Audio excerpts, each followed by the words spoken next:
Guys, माहौल जबरदस्त शानदार। आ गए हम कहां पर?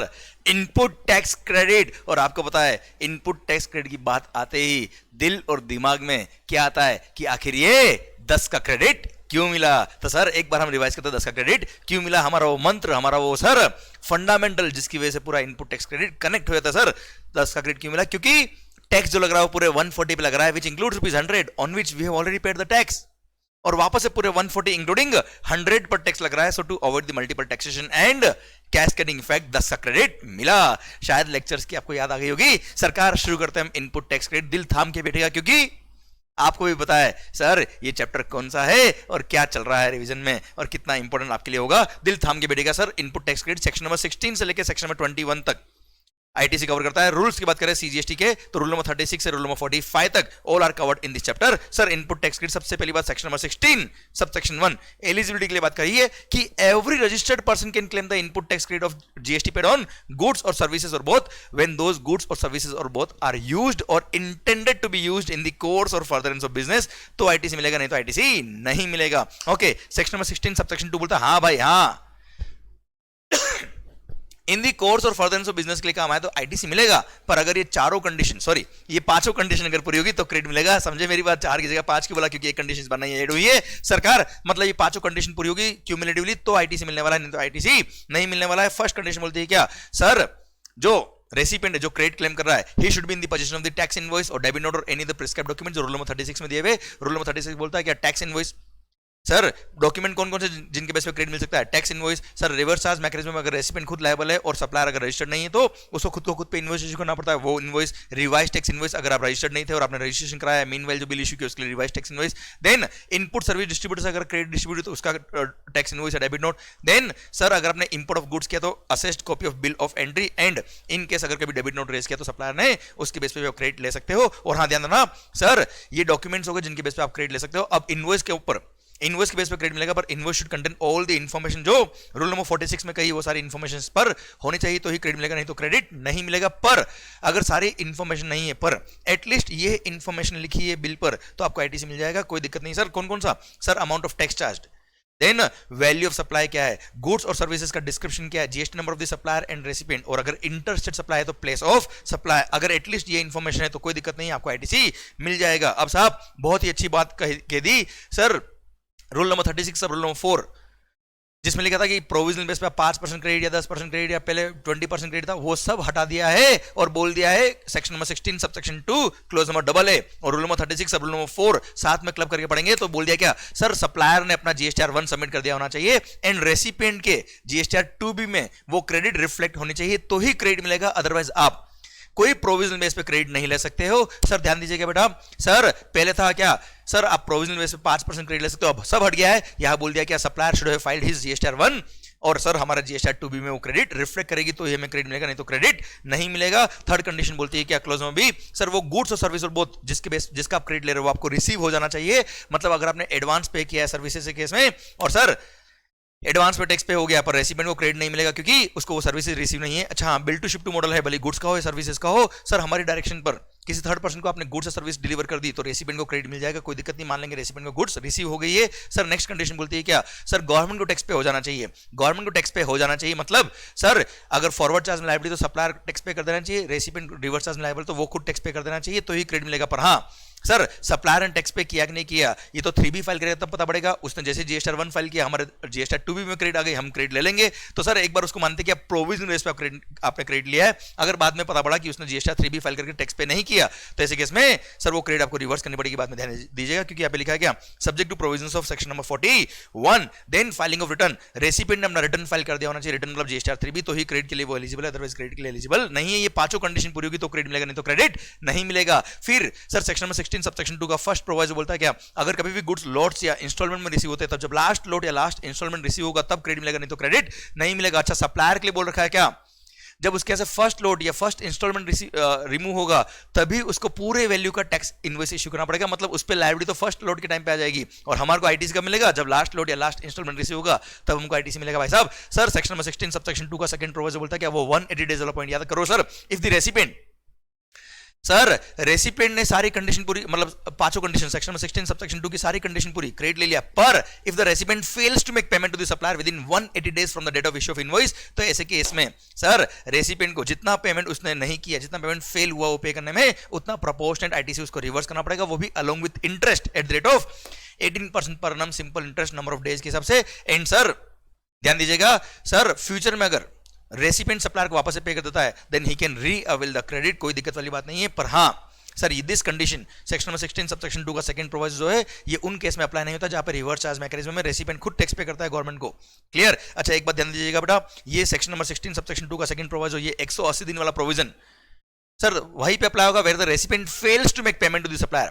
Clear? As per terms of the contract अगर पे नहीं किया है तो sir he has not failed to make payment. ध्यान दीजिएगा, if the recipient fails to make payment to the supplier within 180 days from the date of issue of invoice, तो ही ये प्रोविजन अट्रैक्ट होगा, नहीं तो प्रोविजन अट्रैक्ट नहीं होगा। Okay sir section number 16 subsection 3 बोलता है अगर आपने कोई कैपिटल गुड्स परचेज किया, कोई प्लांट और मशीनरी परचेज किया सर, उसके जीएसटी पोर्शन का अगर आपने डेप्रिसिएशन ले लिया तो भाई साहब मस्त रहो, अब आपको आईटीसी नहीं मिलेगा। मतलब चॉइस है क्या, जीएसटी वाले पोर्शन का या तो डेप्रिसिएशन क्लेम कर लो या फिर आप उसका आईटीसी क्लेम कर लो। सेक्शन नंबर 16 सबसेक्शन 4 बोलता है time limit to claim the credit. Sir आप क्रेडिट ले सकते हो, जिस महीने का बिल है उस महीने में ले सकते हो, उसके बाद कभी भी ले सकते हो, पर कब तक?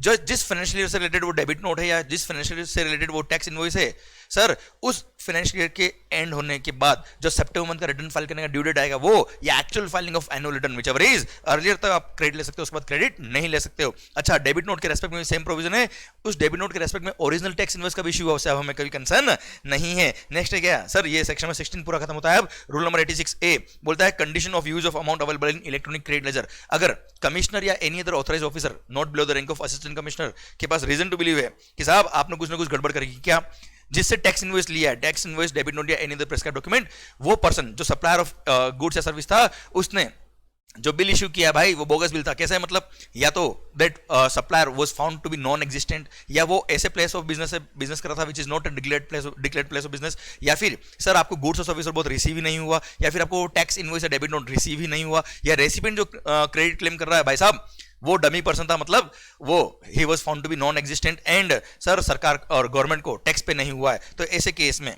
इन सारे केसेस में गवर्नमेंट के पास पावर है, कमिश्नर के पास पावर है कि उसको रेस्ट्रिक्शन लगा दे, उस एसएससी पे रेस्ट्रिक्शन लगा दे कि इतने अमाउंट का आप क्रेडिट यूटिलाइज नहीं कर सकते, मतलब इतने अमाउंट का आप डेबिट एंट्री नहीं कर सकते, इलेक्ट्रॉनिक क्रेडिट लेजर से यूज नहीं कर सकते इस अमाउंट को। पर हाँ अगर कमिश्नर सेटिस्फाइड है कि उसने कंडीशन फुलफिल कर ली, साहब ऐसा जो हमको लगा था वो सही नहीं था, मतलब एसएससी जेन्युइन था और सारी कंडीशन फुलफिल करता है वो, तो ऐसे केस में वो अलाउ कर सकता है क्रेडिट। और हाँ ये रेस्ट्रिक्शन अगर कमिश्नर ने लगाई है तो ऐसे केस में this restriction can exist for only 1 year. Clear? 1 year के अंदर डिपार्टमेंट को केस क्लोज करना पड़ेगा। Okay section number 16 sorry rule number 86B, ये था रूल नंबर 86A, अब आ रहा है 86B। ये बोल दिया कि बड़े लोगों के लिए, बड़े लोगों के लिए मतलब अगर किसी एसएससी का किसी पर्टिकुलर मंथ में value of taxable supply other than exempt supply and other than zero rated supply अगर एक्सीड करता है 50 लाख, तो उसके लिए ही रूल नंबर 86B एप्लीकेबल है। उसको बोल दिया क्या, by for paying the GST liability you cannot use more than 99% of the electronic you cannot pay your liability। Sir मैं लैंग्वेज चेंज करके बोलता हूं, मतलब जितनी लायबिलिटी, मान लो 1 करोड़ की लायबिलिटी आपकी, तो सर 1 करोड़ की लायबिलिटी के लिए मैक्सिमम आप 99 लाख का ही आप आईटीसी यूज कर सकते हो, मतलब मैक्सिमम 99% ही लायबिलिटी आप पे कर सकते हो using electronic credit laser. At least 1% आपको कैश लेजर के थ्रू टैक्स पे करना पड़ेगा। अगर आपका value of taxable supply in a particular month is more than ₹50 lakhs other than exempt supply other than zero rated supply, अगर आपका वैल्यू है किसी पर्टिकुलर मंथ में, तो उस पर्टिकुलर मंथ में ये रेस्ट्रिक्शन अप्लाई होगी रूल नंबर 86B की। पर ये रेस्ट्रिक्शन इन लोगों पर अप्लाई नहीं होगी सर, किन पर? यहां पे दिया रखे फर्स्ट, अगर जो मालिक की कंपनी का, मतलब इनके सब प्रॉपर्टी फर्म, प्रॉपर्टर हो गया, पार्टनर हो गए, सर डायरेक्टर हो गए, मैनेजिंग डायरेक्टर हो गए, सर ट्रस्ट वगैरह है तो सर उसके ट्रस्ट वगैरह हो गए। इनके केस में अगर इन्होंने पिछले 2 सालों में more than 1 lakh as income tax pay किया हुआ है तो सर उन एसएससीज पर ये रेस्ट्रिक्शन अप्लाई नहीं होगी। या फिर आपको प्रीसीडिंग फाइनेंशियल ईयर में मोर देन 1 लाख का आईटीसी का रिफंड क्लेम हुआ है, या तो आपका zero rate supply without payment of tax में आपने आईटीसी का रिफंड लिया है, या आपने इन्वर्टेड ड्यूटी स्ट्रक्चर के केस में मोर देन ₹1 लाख का रिफंड क्लेम किया है, तो सर इसका मतलब आप जेन्युइन पर्सन हो, आपके केस में रिकॉर्ड्स वगैरह ऑलरेडी चेक कर रहे हुए, या फिर 99% वाली रेस्ट्रिक्शन अप्लाई नहीं होगी। या फिर ऑलरेडी सर करंट मंथ मान लो चल रहा है कौन सा, फॉर एग्जांपल अक्टूबर चल रहा है, तो सर अप्रैल से लेके अक्टूबर तक आप क्यूमुलेटिवली अगर कैलकुलेट करोगे तो क्यूमुलेटिवली आपका टोटल लायबिलिटी का एटलीस्ट 1% आप ऑलरेडी इलेक्ट्रॉनिक कैश लेजर के थ्रू पे कर चुके हो, तो करंट मंथ में आपको जरूरी नहीं है कि वो 99% वाली रेस्ट्रिक्शन लगे, सर वो रेस्ट्रिक्शन लगाने की जरूरत नहीं है। एंड अगर आप government department, public sector undertaking या लोकल अथॉरिटी या स्टेटरी बॉडी हो तो ऐसे केस में आप पे रेस्ट्रिक्शन वैसे भी एप्लीकेबल नहीं है, क्योंकि ये लोग वैसे भी इस तरह का गड़बड़ नहीं करेंगे। ये बोगस बिल के ट्रांजेक्शन को कंट्रोल करने के लिए जो आईटीसी पास ऑन करते हैं वन डमी एंटिटी से दूसरे पर, दूसरे से तीसरे पर, सर उसको कंट्रोल करने के लिए रूल नंबर 86A और 86B इंट्रोड्यूस किया गवर्नमेंट ने। और हाँ, यह गवर्नमेंट को बोल दिया क्या, कमिश्नर के पास पावर है कि सर वो चाहे तो आफ्टर सच वेरिफिकेशन वो अलाउ कर सकता है utilisation of credit more than 99% also. Okay sir, आइए अब हमारे section number 17 subsection 5 block credit. सरकार बहुत ही शानदार पॉइंट है, इसका कोई ना कोई पॉइंट तो एग्जाम में आपको मिल ही जाता है। सर सेक्शन नंबर 17 सबसेक्शन 5 बोलता है क्या, not with standing anything contain section number 16(1) और 18(1), मतलब इन दी कोर्स और फर्दरेंस ऑफ बिजनेस में ये गुड्स काम आए या ना आए, ये फॉलोइंग गुड्स और सर्विसेज काम आए या ना आए बिजनेस के लिए, वी डोंट केयर, फॉलोइंग के रेस्पेक्ट में कोई क्रेडिट नहीं मिलेगा। सर सबसे पहला पॉइंट क्या है, सर मोटर व्हीकल्स हैविंग, अच्छा motor vehicles used for transportation of the passenger having approved seating capacity of not more than 13% including driver, मतलब अप टू 13% का कैपेसिटी वाला, भले वो बाइक हो भले वो कार हो, सर इनका क्रेडिट नहीं मिलेगा, भले वो ऑफिस के यूज में काम आ रहा, वी डोंट केयर। पर हाँ, मोर देन 13% वाला व्हीकल है, हमें कोई दिक्कत नहीं है, क्रेडिट लीजिए अगर आपके बिजनेस से काम आ रहा तो, या आपका ट्रक है या कोई गुड्स ट्रांसपोर्ट का वाला व्हीकल है उसके लिए रेस्ट्रिक्शन नहीं है, this is passenger vehicle up to 13 passengers के लिए, क्लियर, इंक्लूडिंग ड्राइवर मिला के 13 पैसेंजर तक का व्हीकल है तो नहीं मिलेगा क्रेडिट। पर 3 एक्सेप्शनल केस में आपको क्रेडिट मिल जाएगा। First, if you are engage in further supply of such motor vehicles, second sir आप अगर ट्रांसपोर्ट ऑफ पैसेंजर की सर्विस दे रहे हो, या थर्ड आप car driving school, sir car चलाना सिखाते हो तो ऐसे केस में आपको आईटीसी मिल जाएगा, अदरवाइज आईटीसी नहीं मिलेगा। Same point is for vessel and aircraft, अगर आपने कोई वैसे एयरक्राफ्ट परचेज किया आपके बिजनेस के लिए तो भी आपको क्रेडिट नहीं मिलेगा, कोई दिक्कत नहीं सर, कुछ भी हो जाए बिजनेस के लिए काम आया ना आए कोई क्रेडिट नहीं मिलेगा, एक्सेप्ट फॉलोइंग 4 केसेस, 4 केस में मिलेगा आपको क्रेडिट, वरना क्रेडिट नहीं मिलेगा। फर्स्ट, अगर आप ट्रांसपोर्ट ऑफ गुड्स के लिए उस वेसल या एयरक्राफ्ट को यूज कर रहे हो तो क्रेडिट मिल जाएगा, और सेकंड बोलता है क्या, अगर फॉलोइंग टैक्सेबल सप्लाईज आप कर रहे हो तो आपको क्रेडिट मिल जाएगा। फर्स्ट वो ये सारे पॉइंट ऊपर जो लिखे थे, further supply of such vessel या एयरक्राफ्ट में आप एंगेज्ड हो, second sir transport of passenger की सर्विस आप प्रोवाइड कर रहे हो, थर्ड आप सर एयरक्राफ्ट उड़ाना सिखा रहे हो या आप नेविगेटिंग ऑफ दी वेसल सिखा रहे हो, मतलब ट्रेनिंग दे रहे हो आप लोगों को, तो ऐसे केस में आपको आईटीसी मिल जाएगा, हमें कोई दिक्कत। फिर बोल दिया क्या भाई साहब, जिस वेसल एयरक्राफ्ट या व्हीकल का आपको क्रेडिट नहीं मिलता है उसका अगर आपने सर्विसिंग कराया, रिपेयर मेंटेनेंस कराया, या आपने जनरल इंश्योरेंस सर्विसेज ली, या ऐसे व्हीकल को वेसल एयरक्राफ्ट को आपने रेंट पे लिया, हायरिंग रेंटिंग और leasing of such motor vehicle vessel या एयरक्राफ्ट जिनका आपको आईटीसी नहीं मिलता, सर ऐसे जिन असेसिस को इनका आईटीसी नहीं मिलता उनको रेंटिंग ऑफ मोटर व्हीकल लिया, रेंटिंग ऑफ व्हीकल लिया, रेंटिंग ऑफ वेसल एयरक्राफ्ट लिया, या जनरल इंश्योरेंस कराया, या आपने सर्विसिंग रिपेयर मेंटेनेंस कराया, उनका भी क्रेडिट नहीं मिलेगा। पर अगर आप वो एक्सेप्शन में कवर होते हो जिनको मोटर व्हीकल वेसल एयरक्राफ्ट का क्रेडिट मिलता है उनको इनके सर्विसिंग रिपेयर मेंटेनेंस का भी क्रेडिट मिलेगा। पर हाँ, 2 एक्सेप्शन है इसके, sir general insurance and servicing repair maintenance service का क्रेडिट मिल जाएगा अगर आप मैन्युफैक्चरर हो इन वेसल एयरक्राफ्ट या व्हीकल के, या आप एक इंश्योरेंस कंपनी हो और आपने उन व्हीकल्स वेसल या एयरक्राफ्ट का इंश्योरेंस कराया है, तो ऐसे केस में सर इन इंश्योर्ड व्हीकल्स वेसल एयरक्राफ्ट के लिए अगर आपने सर्विसिंग रिपेयर मेंटेनेंस सर्विस ली या जनरल इंश्योरेंस सर्विस ली री इंश्योरेंस के फॉर्म में तो क्रेडिट मिल जाएगा, कोई लोड नहीं सर। देन आइए क्या, section number 17 subsection 5 clause number B कि साहब ये पर्सनल कंजम्पशन वाली गुड्स इनका कोई आईटीसी नहीं मिलेगा। फूड एंड बेवरेजेस, ओहो बेवड़े नहीं, फूड बेवड़े पे तो जीएसटी है ही नहीं रे सर, क्रेडिट की बात तो आती नहीं, पर फिर भी food and beverages, outdoor catering, beauty treatment, health services, clinical and cosmetic and plastic surgery services, leasing, renting and hiring of motor vehicle vessel aircraft which are covered in clause number A और AA। And sir ध्यान दीजिएगा, life insurance और health insurance अगर आपने employees के लिए लिया है कोई क्रेडिट नहीं मिलने वाला इनका, एक्सेप्ट अगर आपने same category of inward supply लिया है to provide the same category of outward supply, या as an element of the composite या मिक्स सप्लाई के लिए आपने same category of inward supply लिया और आपके आउटवर्ड सप्लाई में ये कंपोनेंट बन रहे हैं एज ए कंपोजिट या मिक्स सप्लाई, तो क्रेडिट मिल जाएगा, नहीं तो क्रेडिट नहीं मिलेगा। Then membership of club, health and fitness centre, sir आपने अपने एम्प्लॉइज के लिए कोई क्लब का मेंबरशिप लिया, कोई क्रेडिट नहीं मिलने वाला है। Then travel benefits extended to employees on vacation such as home और लीव ट्रैवल कंसेशन, तो क्रेडिट नहीं मिलेगा। पर ध्यान दीजिएगा बेटा, अगर ये तीनों आपने सर्विसेज लिए, ये सारे इनवर्ट सप्लाई लिए, क्यों? क्योंकि किसी लॉ ने आपके लिए ऑब्लिगेटरी किया था कि आपको प्रोवाइड करना ही पड़ेगा अपने एम्प्लॉइज के लिए, और उसकी वजह से अगर आपने ये परचेज किया तो आपको आईटीसी मिल जाएगा। ध्यान दीजिएगा, क्वेश्चन इधर कई बार आता है हेल्थ इंश्योरेंस, लाइफ इंश्योरेंस, या सर मान लो आउटडोर कैटरिंग सर्विस ली और वहां पे क्वेश्चन के एंड में देख लीजिएगा कहीं ये लिखा तो नहीं कि किसी पर्टिकुलर एक्ट की वजह से ये कंपलसरी था एसएससी को प्रोवाइड करने के लिए, तो ऐसे केस में आईटीसी मिल जाएगा, नहीं तो आईटीसी नहीं मिलता बेटा। ओके सरकार। देन आता है क्या, क्लोजमा सीओडी, पर क्लोजमा सीओडी को याद करने से पहले आपको याद करना पड़ेगा क्या, आखिर 10 का क्रेडिट क्यों मिला। तो ऊपर जो मैंने इमेज लिखी, believe in yourself anything is possible, अब मैं आपके ले रहा हूं क्या, 10 का क्रेडिट क्यों मिला। सर पहले आप याद करिए क्या, कंस्ट्रक्शन केस में आपको क्रेडिट क्यों मिलेगा। सर अगर आप कंस्ट्रक्शन सर्विस प्रोवाइड कर रहे हो या वर्क्स कॉन्ट्रैक्ट सर्विस प्रोवाइड कर रहे हो तो ही आपको आईटीसी मिलने वाला, नहीं तो कोई भी कंस्ट्रक्शन का क्रेडिट आपको नहीं मिलने वाला। क्यों, क्योंकि अल्टीमेटली बिल्डिंग क्या है, इम्यूल प्रॉपर्टी है। सर इम्यूल प्रॉपर्टी भी कोई जीएसटी नहीं लगता अनलेस अगर आप कंस्ट्रक्शन सर्विस किसी के लिए प्रोवाइड कर रहे हो या वर्क्स कॉन्ट्रैक्ट सर्विस आप दे रहे हो तो आपको कंस्ट्रक्शन ऑफ इम्यूल प्रॉपर्टी में जो भी सीमेंट काम आया, गुड्स काम आया, सर्विसेज काम आई, इन सबका आपको आईटीसी मिलेगा, नहीं तो आईटीसी नहीं मिलेगा। सर पर हाँ, अगर आपने कोई प्लांट और मशीनरी, आई रिपीट, अगर आपने कोई प्लांट एंड मशीनरी का सर इरेक्शन करवाया, आपने प्लांट मशीन इंस्टॉल करने के लिए कोई फाउंडेशन बनाया या उसके लिए कोई वर्क्स कॉन्ट्रैक्ट सर्विस लिया, सीमेंट स्टील वगैरह कोई भी गुड्स काम आया तो इनका आईटीसी मिल जाएगा, कोई दिक्कत वाली बात नहीं है।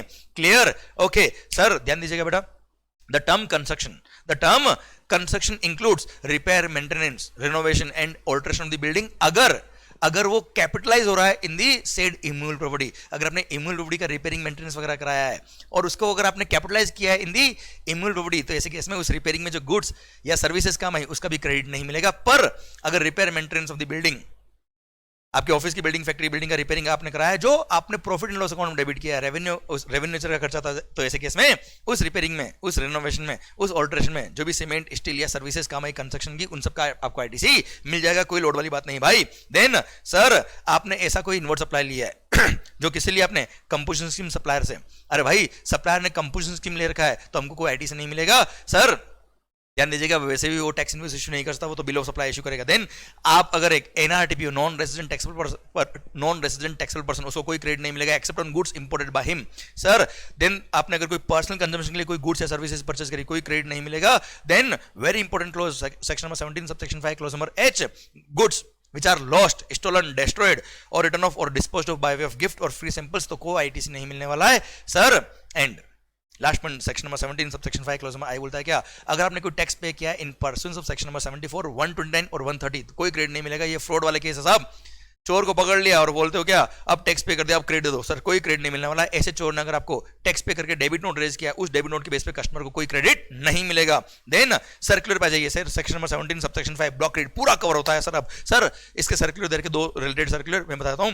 फर्स्ट, ओरिजिनल इक्विपमेंट मैन्युफैक्चरर्स के लिए बोल दिया क्या, अगर उन्होंने moulds, dice, jigs, fixtures sir किसी कंपोनेंट मैन्युफैक्चरर को सप्लाई की है, तो सर ऐसे केस में वो जॉब वर्कर के यहाँ गुड्स जो भेजा है, एक तरह से वो जॉब वर्कर है ना यार, तो जॉब वर्कर क्या है, जो आपने कंपोनेंट मैन्युफैक्चरर के आपने मोल्ड्स, डाइस भेजे, तो सर वो सप्लाई के स्कोप में नहीं आएंगे, आईटीसी आपको मिलेगा, आईटीसी रिवर्स करने की जरूरत नहीं है। पर वो कंपोनेंट मैन्युफैक्चरर जब वो गुड्स लौटाएगा आपको, उसने जो अपने सर्विसेज का बिल लिखा होगा, उसके बिल पे जो जीएसटी चार्ज किया होगा, उसका भी आपको आईटीसी मिलने वाला है, क्योंकि मोल्ड्स, डाइस आपकी खुद की कॉस्ट है, आपकी कॉस्ट में ऐड होगा, आपकी वैल्यू का पार्ट बनेगा, वो जॉब वर्कर की वैल्यू का पार्ट नहीं बनेगा। पर हाँ, अगर आप उस कंपोनेंट मैन्युफैक्चरर से, ये कॉन्ट्रैक्ट आपका था कि आप कंपोनेंट परचेज कर रहे हो, उसमें जो मोल्ड्स, डाइस जो लगेंगे वो सब उसके होंगे, तो ऐसे केस में मोल्ड्स और डाइस अगर आपने परचेज कर लिया उसकी बिहाफ पे, तो ये आपकी कॉस्ट का पार्ट नहीं है, ये उसकी वैल्यू सप्लाई का पार्ट बनेगा। इस पर valuation sir section number 15 subsection 2 clause number B के अकॉर्डिंग। और सर ऐसे केस में उस मोल्ड्स, डाइस पे जो जीएसटी पे किया होगा उसका आईटीसी उसको मिलेगा, हमको नहीं मिलेगा, क्योंकि वो उसकी कॉस्ट का पार्ट था, हमारी कॉस्ट का पार्ट नहीं है। Clear, done. और वो जो बिल बना के देगा वो कंपोनेंट का बिल बना के देगा, कंपोनेंट का बिल बना के देगा, उस पर जो जीएसटी लगाएगा उसका हमको आईटीसी मिल जाएगा। सर देन सर्कुलर आ रहा है क्या, सेल्स प्रमोशन स्कीम के लिए, सेल्स प्रमोशन स्कीम में सर जो वेरियस फंडा होते हैं उसमें क्रेडिट मिलेगा कि नहीं मिलेगा। फर्स्ट क्या, फ्री सैंपल्स एंड गिफ्ट। सबसे पहली बात, अगर आपने किसी को फ्री सैंपल दिया है, गिफ्ट दिया, तो सर आपको पता है सर फ्री सैंपल या गिफ्ट देने पर, सर अभी हमने पढ़ा ऊपर क्या, section number 17 subsection 5 clause number H में, कि अगर आपने किसी भी गुड्स को एज ए डिस्पोज ऑफ कर दिया एज ए गिफ्ट और फ्री सैंपल, तो ऐसे केस में आपको आईटीसी नहीं मिलने वाला। जैसे फार्मास्यूटिकल कंपनीज डॉक्टर्स को फ्री मेडिसिन सप्लाई करती है, सर ऐसे केस में आपको कोई आईटीसी नहीं मिलने वाला है। उन दवाई को बनाने के लिए जो भी रॉ मटेरियल वगैरह काम है उसका आईटीसी रिवर्स करना पड़ेगा। देन सरकार buy one get one free offer, अगर आपने buy one get one free offer दिया है तो sir there is nothing free, ये फ्री सैंपल नहीं है। सर क्या हुआ, एक शर्ट के परचेज पे एक शर्ट फ्री मिलेगा, तो आपने 2 शर्ट का प्राइस कंबाइन करके दिया है, there is nothing free sir, इसलिए वहां पे कोई आईटीसी रिवर्सल की बात नहीं आएगी। सर वो जो प्राइस जो चार्ज करिए आपने, मान लो 1000 रुपए में आपको 2 शर्ट मिल गए, तो ये मानेंगे 1000 is the value of supply for 2 shirts, और सर उस पर जीएसटी लगेगा, एंड सर आपके परचेज पे जो भी टैक्स पे किया होगा उसका आईटीसी मिलेगा, कोई रिवर्स करने की बात नहीं आएगी। Then discounts including buy more save more offer. Sir buy more save more मतलब अगर आपने साल भर में 10 लाख का परचेज किया तो इतना आपको डिस्काउंट मिलेगा, साल भर में इतना परचेज किया तो इतना डिस्काउंट मिलेगा, तो ये at the time of supply itself आपको डिस्काउंट पता था इतना होने वाला है, तो फ्यूचर में आप क्रेडिट नोट इशू करेंगे, ये वैल्यू में से एक्सक्लूड होगा, क्लियर, क्रेडिट नोट इश्यू करेंगे और ऐसे केस में आपकी वैल्यू कम हो जाएगी, आपकी मतलब वो सप्लाई की वैल्यू कम हो जाएगी एंड रेसिपिएंट को उतना प्रोपोर्शनल आरटीसी रिवर्स करना पड़ेगा, कोई दिक्कत वाली बात नहीं सर। एंड सेकेंडरी डिस्काउंट, अगर आपने एडोक बेस पे डिस्काउंट दिया कभी फ्यूचर में जाके, आप खुश हो गए आपने बाद में डिस्काउंट दे दिया, तो ये जो वो डिस्काउंट है जो at the time of supply, at the time of removal of the goods और सर्विसेज आपको नहीं पता था, जब आपने बिल इशू किया तभी डिफाइन नहीं था कि सप्लाई ये हम डिस्काउंट देंगे कि नहीं देंगे, इसलिए ये वैल्यू में से एक्सक्लूड नहीं होगा। ऐसे केस में केवल और केवल फाइनेंशियल क्रेडिट नोट इशू करेंगे, ऐसे केस में जीएसटी का क्रेडिट नोट इशू नहीं होगा, जीएसटी की लायबिलिटी में कोई इंपैक्ट इसका नहीं आने वाला है। देन आगे हम सेक्शन नंबर 17 में apportionment of the credit, rule number 42, rule number 43। Sir दिल थाम के बेटे का बड़े शानदार पॉइंट है सर ये। सर मान लो मैं मोर देन वन सप्लाईज करता हूं और सारे ही टैक्सेबल है, तो सारे इनपुट सर्विस, सारे कैपिटल गुड्स का मेरे को आईटीसी मिलेगा, कोई दिक्कत नहीं है सर। पर अगर मैं मोर देन वन गुड्स और सर्विसेज सप्लाई करता हूं जिसमें से कुछ क्या है एग्जेम्प्ट और कुछ क्या है टैक्सेबल है, तो जो भी input service capital goods taxable में काम है उसका क्रेडिट मिलेगा, एग्जेम्प्ट में काम है उसका क्रेडिट नहीं मिलेगा। अब सर कॉमन काम है तो क्या करेंगे सर, इनपुट सर्विस के लिए रूल नंबर 42 दिया है, इनपुट और कैपिटल गुड्स के लिए दिया है क्या रूल नंबर 43। पहले हम बात करें रूल नंबर 42 की, दिल थाम के सुनेगा सर, बड़ा अच्छा रूल है, सिंपल सा रूल है, बिल्कुल भी टफ नहीं है बच्चों। तो कंस्ट्रक्शन सर्विसेज में जो रूल नंबर 42, 43 अप्लाई होता है वो आपके सिलेबस में नहीं आता, इसलिए अदर देन कंस्ट्रक्शन में जो काम होता है उसकी हम बात कर रहे हैं। सरकार सबसे पहली बात सर, रूल नंबर 42 इनपुट और इनपुट सर्विसेज, सर मान लो मेरे मोर देन वन सप्लाई, एक है मार्कर, मान लो ये मार्कर है और ये क्या है पेन एग्जेम्प्ट है, इसमें काम आने वाले इनपुट सर्विस कैपिटल गुड्स का क्रेडिट नहीं मिलेगा, इसमें काम आने वाले इनपुट सर्विस कैपिटल गुड्स का क्रेडिट मिलेगा। अब सर मैंने तो पूरे महीने में बहुत सारे इनपुट सर्विस परचेज किए, तो sir total GST paid on all the input services, मान लो तो ₹10 लाख माइनस करेंगे क्या, ध्यान दीजिएगा बेटा, ये कैलकुलेशन चालू हो गई रूल नंबर 42 की, माइनस करेंगे क्या। अगर कोई इनपुट सर्विस एक्सक्लूसिवली पता है कि वो एक्सक्लूसिवली नॉन बिजनेस में काम है, हटाओ। कोई इनपुट सर्विस एक्सक्लूसिवली एग्जाम में काम है, हटाओ। सर कोई input service section number 17 subsection 5 में कवर है, हटाओ। सर अब कोई इनपुट सर्विस एक्सक्लूसिवली टैक्सेबल में काम है, ले लो क्रेडिट। अब जो बचा हुआ क्रेडिट है सर वो क्या है, कॉमन क्रेडिट है। अरे वो कॉमन क्रेडिट भी एक बार आप इलेक्ट्रॉनिक क्रेडिट लेजर में क्रेडिट कर दीजिए, वो क्रेडिट ले लीजिए, हमें कोई दिक्कत नहीं है। अब सर वो क्या है, कॉमन क्रेडिट है। अब जो कॉमन क्रेडिट है उसको प्यार से बोलते क्या, C2 भाई, स्वीटू नहीं, ओ जाने मन सर, C2। हाँ सर ये केवल एक नाम दिया, डिनोमिनेशन दिया, कोई खास बात नहीं है सर। ये है वो कॉमन क्रेडिट, ये वो इनपुट और इनपुट सर्विस की क्रेडिट है जो डिफाइन नहीं है कि इसमें काम आया कि इसमें काम आया। क्लियर। अब ऐसे केस में ये क्रेडिट पूरा तो नहीं मिलना चाहिए, प्रोपोर्शनल मिलना चाहिए। क्या करेंगे, E/F sir, exam turnover divide by total turnover into ये C2 करेंगे, तो प्रोपोर्शनल जो अमाउंट आएगा वो आपको आपकी सर जो इलेक्ट्रॉनिक क्रेडिट लेजर होगा उसमें से रिवर्स करना पड़ेगा, आपको रिटर्न फाइल करते वक्त इस आईटीसी को रिवर्स करना पड़ेगा। ओके सर, ये E/F क्या है, exam turnover divide by total turnover. जिस टैक्स पीरियड, जिस महीने का आप ये रिटर्न फाइल कर रहे हो, जिस महीने का आप कैलकुलेशन कर रहे हो, उस महीने का टर्नओवर है। और अगर मान लो उस महीने का टर्नओवर किसी वजह से अवेलेबल नहीं है तो प्रीवियस मंथ का आप टर्नओवर ले लीजिए, हमें कोई दिक्कत नहीं है। प्लस एक पॉइंट और का है सर, ये E/F करके जो अमाउंट आएगा ये होता है D1। क्लियर। प्लस अगर कोई इनपुट और इनपुट सर्विस कॉमनली बिजनेस और कॉमनली नॉन बिजनेस के लिए भी काम आया, तो ऐसे केस में सर अगर काम आया, तो अगर क्वेश्चन या इन्फॉर्मेशन दे रहा है तो सर D2 कैलकुलेट होता है। D2 होता है क्या, 5% ऑफ C2। क्लियर। वो भी आपको रिवर्स करना पड़ेगा, मतलब D1 प्लस D2 क्या होगा, रिवर्स होगा एवरी मंथ।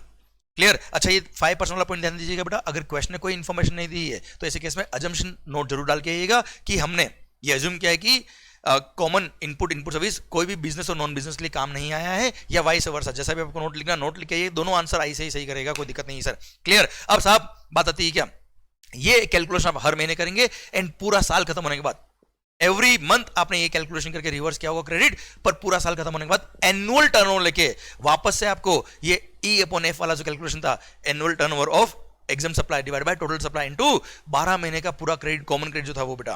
क्लियर। इसे आप कैलकुलेशन करके देखेंगे कितना रिवर्स करना था और कितना रिवर्स किया, जो भी प्लस माइनस करना होगा वो एडजस्ट करेंगे ऑन और before filing the return for the month of September after the end of the relevant financial year. Clear. पर ध्यान दीजिएगा, मान लो आपने रिवर्सल ज्यादा कर दिया था और एनुअल कैलकुलेशन के हिसाब से रिवर्सल कम होना चाहिए, तो ऐसे केस में यू विल रीक्रेडिट आप वो क्रेडिट वापस ले लेंगे, पर वो सितंबर मंथ की रिटर्न फाइल करने से पहले करना पड़ेगा आपको। एंड सर अगर मान लो रिवर्स कम किया और रिवर्स ज्यादा करना था एनुअल टर्नओवर के हिसाब से, तो रिमेनिंग अमाउंट क्या करेंगे आप, सर आउटपुट टैक्स लायबिलिटी में ऐड करेंगे along with interest. Interest will be 18% पर annum। कब से, फाइनेंशियल खत्म जब हुआ है वहां से 1 अप्रैल से लेकर जब आप पे करेंगे ये लायबिलिटी तब तक का आपको इंटरेस्ट पे करना पड़ेगा 18% पर annum। ओके। अब यहाँ पे 2-3 स्पेशल बातें कही रिगार्डिंग एग्जाम सप्लाईज। अब सर अब जो मैं बात कर रहा हूं रूल नंबर 42, 43 के लिए कॉमन है, नो डाउट 43 हम पढ़ने वाले 2 मिनट बाद। पर सर यहां बोला है क्या, फॉलोइंग ट्रांजैक्शंस, भले एग्जाम नहीं फिर भी एग्जाम मानना है। फर्स्ट, अगर आपने कोई सेल ऑफ बिल्डिंग या सेल ऑफ लैंड किया है तो सर जिस वैल्यू पे आपने स्टैम्प ड्यूटी पे करी है उस वैल्यू को हम कंसीडर करेंगे एग्जम्प्ट टर्नओवर के अंदर बेटा। Second, sale of securities, 1% of the sale value of the securities will be considered as value of exempt supplies. And third, अगर आपका आउटवर्ड सप्लाई ऐसा है जिसमें रिवर्स चार्ज मैकेनिज्म लगता है, रेसिपिएंट लायबल है, आप लायबल नहीं हो, तो ऐसे केस में वो वैल्यू ऑफ एग्जम्प्ट सप्लाई में काउंट होगा। जो सप्लाई आपने ऐसे आउटवर्ड सप्लाई करी जिसमें रिवर्स चार्ज में रेसिपिएंट लायबल है, वो टर्नओवर आपकी वैल्यू ऑफ एग्जम्प्ट सप्लाई में काउंट करेंगे, क्योंकि रिवर्स चार्ज में रेसिपिएंट लायबल है, आप पे लायबिलिटी आएगी नहीं तो आपको क्रेडिट किस बात का, इसलिए उसको एग्जम्प्ट टर्नओवर मानते हैं for the purpose of rule number 42 और 43।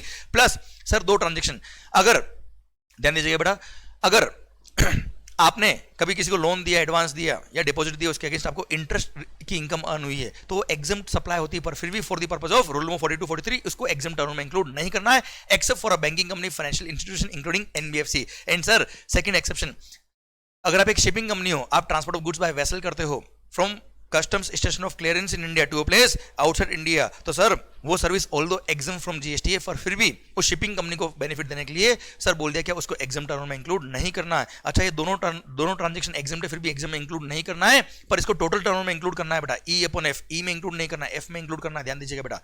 क्लियर? ओके, देन आता है क्या, ये हो गया आपका रूल नंबर 42 पूरा खत्म। अच्छा, एक बात और सर, अगर आपने अगर आपके सप्लाईज पर वेट लगता है, स्टेट एक्साइज लगता है, सेंट्रल एक्साइज लगता है या सीएसटी अगर लगता है तो उसको हम टर्नओवर में इंक्लूड नहीं करेंगे, एग्जम्प्ट टर्नओवर में भी इंक्लूड नहीं करेंगे और टोटल टर्नओवर में भी इंक्लूड नहीं करेंगे, ध्यान दीजिएगा बेटा ये बात। ओके डन, ये पूरा रूल नंबर 42 खत्म होता है। अब आइए रूल नंबर 43 की तरफ। सर अगर आपको कैपिटल गुड्स के रेस्पेक्ट में अपॉर्चमेंट करना तो कैसे करेंगे, दिल थाम के बैठेगा। सर मान लो मैंने इस पर्टिकुलर मंथ में, जनवरी महीने में बहुत सारे कैपिटल गुड्स परचेज किए, उसमें बहुत सारा जीएसटी पे किया, वो था मान लो ₹10 लाख। अब कुछ कैपिटल गुड्स ऐसे थे जो एक्सक्लूसिवली नॉन बिजनेस में काम आए, घर पे काम आए, भाई एसी वगैरह हटाओ।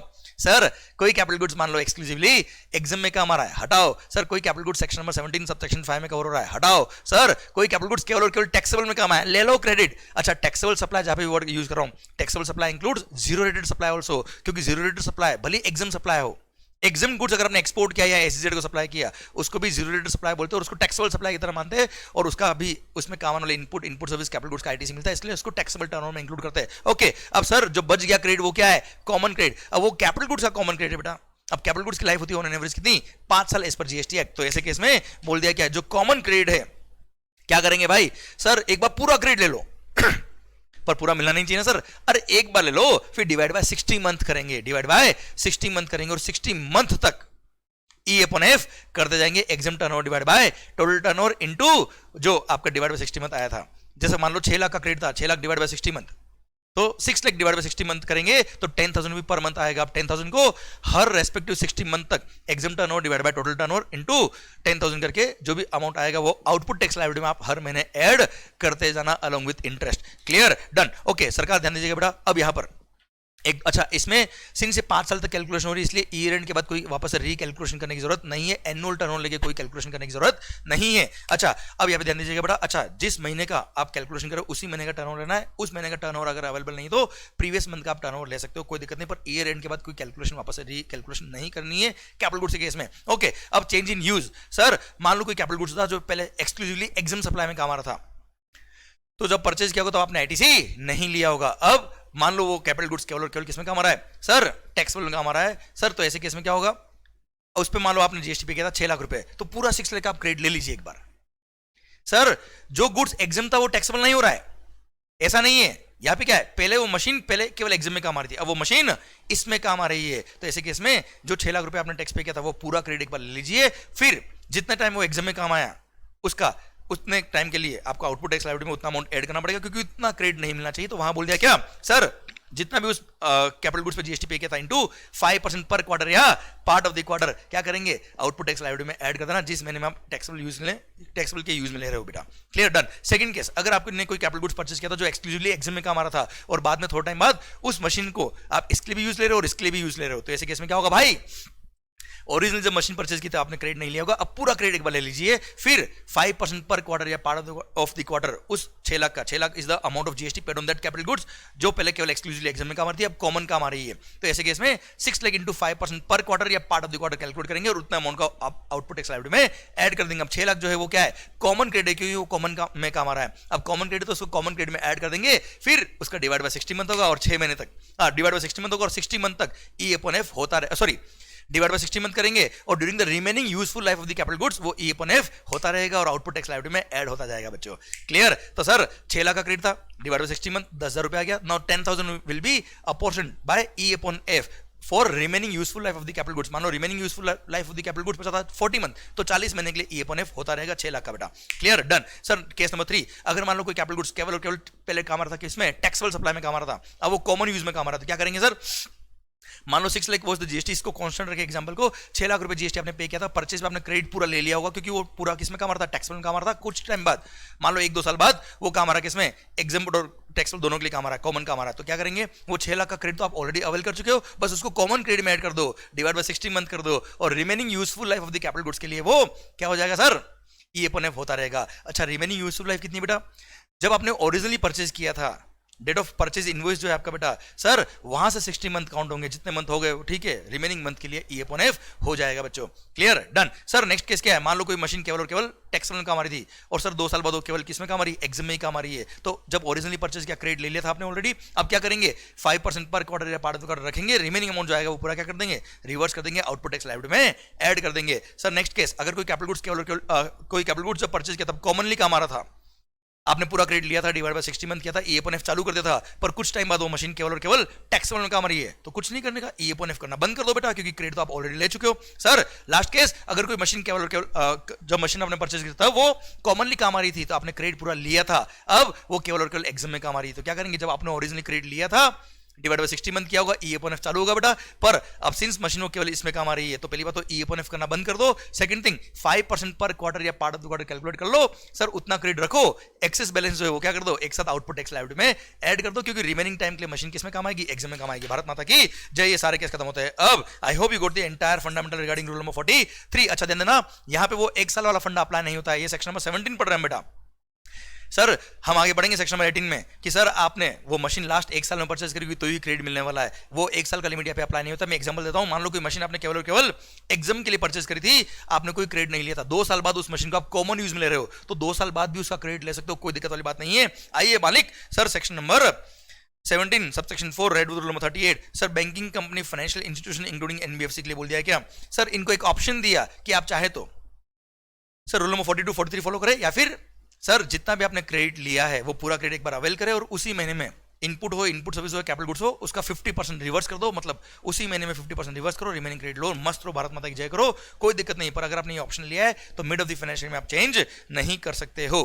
क्लियर? डन। सरकार आइए सेक्शन नंबर 18 की तरफ। सेक्शन नंबर 18 बोलता है क्या, बड़ा ही सुंदर पॉइंट है सर, कि अगर कोई गुड्स पहले केवल किसमें काम आ रहा था साहब, एग्जाम में काम आ रहा था कोई गुड्स पहले एक्सक्लूसिवली एग्जाम सप्लाई में काम आ रहा था, अब वो टैक्सेबल में काम आ रहा है। ध्यान पूरा इधर होना चाहिए बेटा, आपका कंसंट्रेशन इधर रखिएगा बेटा। सर तो क्रेडिट का क्या होने वाला है, अब ध्यान देना बेटा, आपका ये गुड्स पहले एग्जाम था, अब वो टैक्सेबल हो गया, या टैक्सेबल था एग्जिम्ट हो गया। क्लियर? वो कहानी पढ़ रहे हैं हम सर, याद करो चेन, अभी याद आएगी, 2 मिनट लगेंगे सर। मेरा पॉइंट आपसे ये है कि अगर कोई गुड्स आपका आउटपुट सप्लाई क्या था, एग्जाम था बेटा, तो जो भी input service capital goods purchase किया उसका कोई आईटीसी नहीं मिलेगा। सर कुछ टाइम बाद वो एग्जामिशन क्या हो गया, विड्रॉ हो गया, now that goods became taxable. तो ऐसे केस में जितना भी इनपुट स्टॉक में है, भले वो रॉ मटेरियल फॉर्म में हो, डब्ल्यूआईपी फॉर्म में हो या फिनिश गुड्स फॉर्म में हो, सबका क्रेडिट मिल जाएगा। सर ऑलरेडी परचेज जो कैपिटल गुड्स आप कर चुके हो, जो ऑलरेडी अपने स्टॉक में है उसमें भी क्या करेंगे, 5% पर क्वार्टर या part of the quarter less करेंगे, रिमेनिंग क्रेडिट आपको मिल जाएगा, कोई दिक्कत नहीं। पर ऑलरेडी परचेज करी हुई इनपुट सर्विस जो है उसका कुछ ना हो पाएगा, उसका आप क्रेडिट नहीं ले सकते,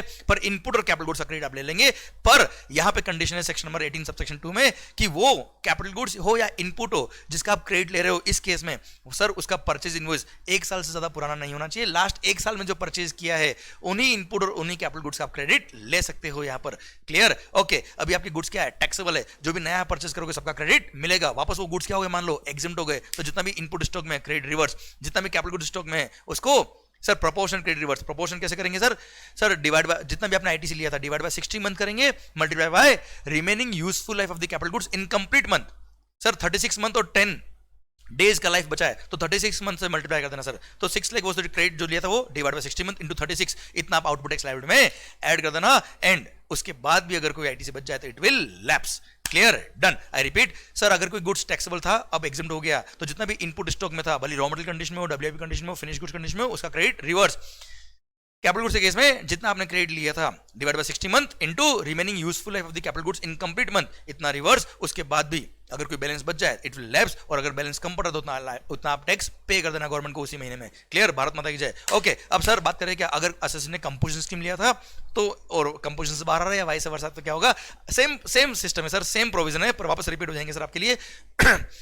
अगर कोई एसएससी कंपोजिशन स्कीम ले रहा है तो भाई साहब उसको कोई क्रेडिट नहीं मिलेगा, भले इनपुट हो, इनपुट सर्विस हो, कैपिटल गुड्स हो, कोई क्रेडिट नहीं मिलेगा। पर अगर वो कंपोजिशन से बाहर आ गया, बच्चा बड़ा हो गया, टर्नओवर क्रॉस हो गया, या किसी भी कारण से वो कंपोजिशन से बाहर आ गया, तो ऐसे केस में जितना भी इनपुट स्टॉक में होगा, जितना भी कैपिटल गुड्स स्टॉक में होगा, उनका क्रेडिट मिल जाएगा। लास्ट एक साल के अंदर परचेज जो किए होंगे उन्हीं का क्रेडिट मिलेगा। जो ऑलरेडी परचेज करी हुई इनपुट सर्विस है उसका कुछ ना हो पाएगा। पर ध्यान देना बेटा, कैपिटल गुड्स के केस में सर जो ओरिजिनली परचेज पे आपने जो जीएसटी पे किया था माइनस 5% पर क्वार्टर या part of the quarter reverse कर देना, मतलब लेस कर देना, रिमेनिंग क्रेडिट ही आपको मिलेगा। इनपुट केस में raw material, WIP, finish good सबका क्रेडिट मिलने वाला आपको, जो भी स्टॉक में आपके पास पड़ा है बेटा, जो लास्ट एक साल में परचेज किया उनका। क्लियर? अब आप नॉर्मल स्कीम में हो, जो भी नया परचेज करो, इनपुट सर्विस हो, कैपिटल गुड्स हो, सबका क्रेडिट मिलेगा। वापस से मान लो आप कंपोजिशन स्कीम में आ गए अगले फाइनेंशियल ईयर से, तो ऐसे केस में क्या होगा साहब?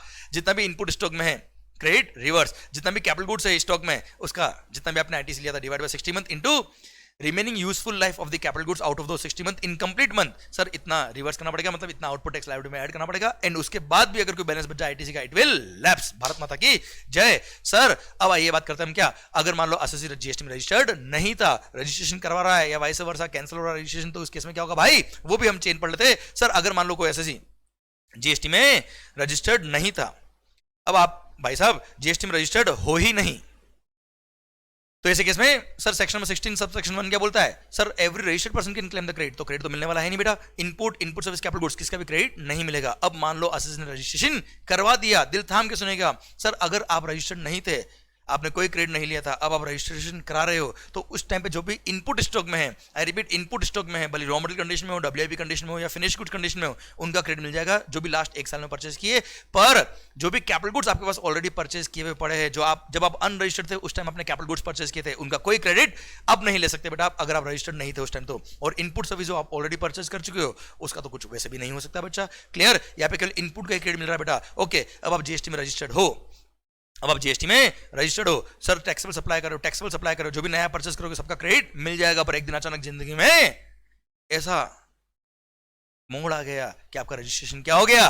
कैंसिल हो गया। या तो आपने कैंसिल करा दिया, डिपार्टमेंट ने कैंसिल कर दिया, कि आप लाया कि नहीं साहब सर, और रजिस्ट्रेशन क्या हो गया? कैंसिल हो गया। तो ऐसे केस में जितना भी इनपुट स्टॉक में है, भले रॉ मटेरियल कंडीशन में हो, डब्ल्यूआईपी कंडीशन में हो, फिनिश गुड्स कंडीशन में हो, सर ये प्लस जितना भी कैपिटल गुड्स आपके स्टॉक में, ये सब मान लेंगे आपने खुद ने खुद को सप्लाई कर दिया। याद करो शेड्यूल 2 पैरा 4, सर वहां लिखा था ना business assets, when a person ceases to be taxable person, तो सारे असेट ये मान लेंगे उसने खुद ने खुद को सप्लाई कर दिया। इसलिए सर सॉरी इसलिए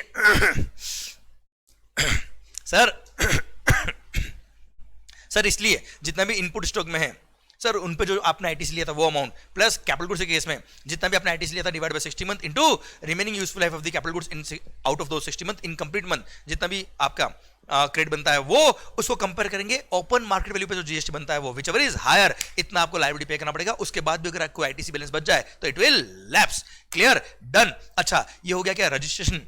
सेक्शन नंबर 18 के साथ में मैंने सेक्शन नंबर 29 सब सेक्शन 5 और 6 भी पढ़ा दिया लिंक करते हुए आपको। ओके सर, ध्यान दीजिएगा दिल थाम के।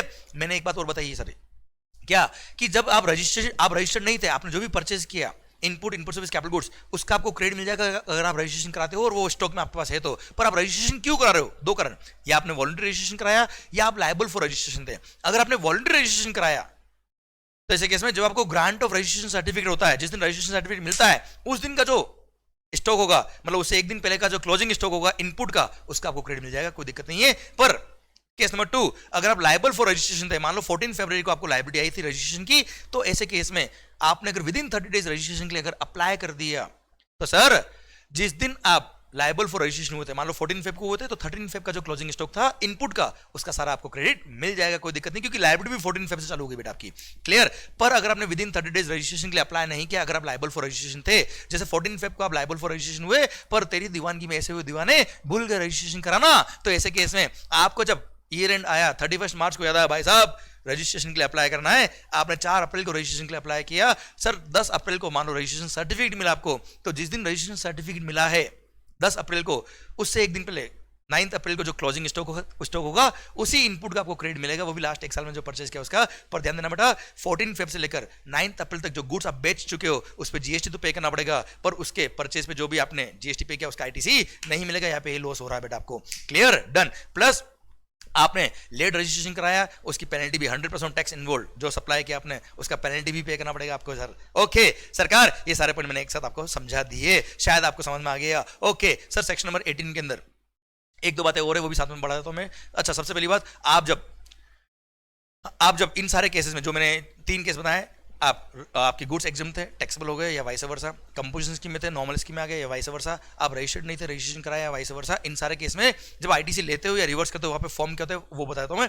सर जब आप आईटीसी के लिए एलिजिबल होते हो, जब आपको आईटीसी लेना होता है तो वहां पे बोल दिया कि आपको form number sir GST ITC 01 fill करना होगा विदिन 30 डेज। जिस दिन आप एलिजिबल हुए आईटीसी के उसके 30 दिन के अंदर स्टॉक स्टेटमेंट सबमिट करना पड़ेगा in form number GST ITC 01, तब जाके आप एलिजिबल होंगे क्रेडिट के लिए। ध्यान दीजिएगा बेटा आप। सेकंड थिंग, अगर आप जो अमाउंट ऑफ क्रेडिट ले रहे हो वो अगर सीजीएसटी, एसजीएसटी, आईजीएसटी मिला के एक्सीडिंग ₹2 लाख हो रहा है तो सर एक प्रैक्टिसिंग सीए या कॉस्ट अकाउंटिंग का सर्टिफिकेट भी लगाना पड़ेगा कि सर जो क्रेडिट ये एलिजिबल है वो हमने सर्टिफाई किया और सही है सर क्रेडिट है। ओके सरकार, अब बात कर रहे क्या, जब आपको इन सारे केस में क्रेडिट रिवर्स करने की बात आती है सर, क्रेडिट जब रिवर्सल की बात आती है तो सबसे पहली बात आपको form number GST ITC 03 fill करना पड़ता है विद इन 60 डेज 60। क्लियर, आपको स्टॉक स्टेटमेंट सबमिट करना पड़ेगा इन इनका हमने क्रेडिट रिवर्स किया जो हमारे स्टॉक में थे।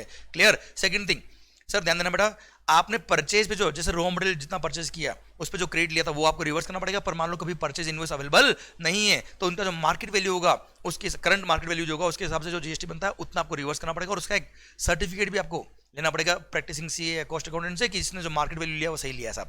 Clear, done. अब सर ये था फॉर्म नंबर जीएसटी आईटीसी 03 जिसके थ्रू आपको रिवर्स करना पड़ेगा क्रेडिट को। भारत माता की जय। ओके सर, अब 2-3 बातें और सर ध्यान दीजिएगा बेटा। रूल नंबर 41, रूल नंबर 42 ये भी पढ़ा देता हूं आपको। अच्छा, उससे पहले सर एक और पॉइंट आता है इसमें, section number 18 subsection 6। Section number 18 subsection 6 पहले मैं पढ़ा रहा हूं आपको। सेक्शन नंबर 18 सबसेक्शन 6 बोलता है क्या, अगर आपने कोई capital goods plant machinery purchase किया और परचेज करने के बाद थोड़ा टाइम बाद आपने उसको बेच दिया तो ऐसे केस में सर जब मशीन को आप कितना क्रेडिट मिलेगा, थोड़ा क्रेडिट मिलेगा, थोड़ा नहीं मिलेगा, थोड़ा कितना नहीं मिलेगा सर जितना आपने परचेज पे जीएसटी का क्रेडिट लिया था -5% पर क्वार्टर या part of the quarter less करेंगे, रिमेनिंग अमाउंट जो आएगा वो या